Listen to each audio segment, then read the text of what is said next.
मैं सूरत यूसुफ को नहीं चाहने वाला, मैं सूरत यूसुफ को नहीं चाहने वाला। ऐ कायस के मानंद तू नहीं आशिक लैला, ऐ कायस के मानंद तू नहीं आशिक लैला।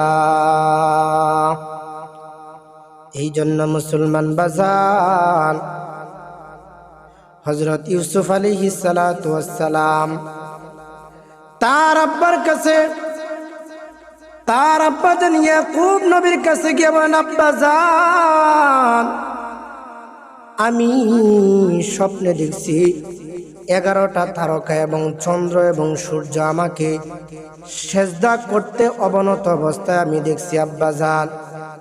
আব্বাজান এই স্বপ্নের ব্যাখ্যা কি হবে, তাবির কি হবে?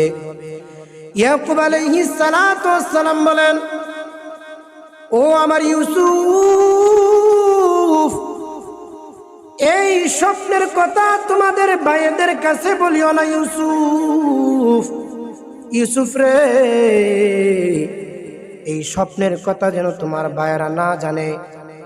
ঘটনাক্রমে পরিবারের কোনো এক মহিলার মাধ্যমে ঘটনা যখন ভাইয়েরা জানলো, ভাইয়েরা জেনে ইউসুফ আলাইহিস সালাতু ওয়াস সালামের ভাইয়েরা বলেন, ইউসুফ যে স্বপ্ন দেখছে এই স্বপ্ন বাস্তবায়িত হবে, বড় একটা ঘটনা হবে।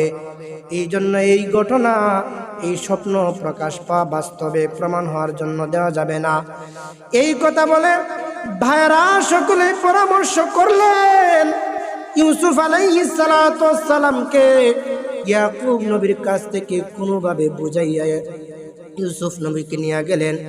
গিয়া ইউসুফ আলাইহিস সালাতু ওয়াস সালামকে 10 ভাই মিলে মারে। এক ভাই মারপিট করে শেষ করলে অপর ভাই মারে। আর ভাইরা বলে, ইউসুফ আজকে তোমাকে কে রক্ষা করবে আমাদের হাত থেকে? এই কথা বলে একজন মারে, আরেকজন মারে। এই কথা বলে বারবার আঘাত করতেছে। ইউসুফ আলাইহিস সালাতু ওয়াস সালাম মের বড় ভাই ইহুদা বলেন, ভাইরা রে, ইউসুফ রে আর মারিস না,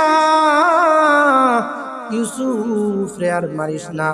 এইভাবে মারতে মারতে ইউসুফ আলাইহিস সালাতু ওয়াস সালামকে এক পর্যায়ে কুয়ার মধ্যে নিক্ষেপ করলে।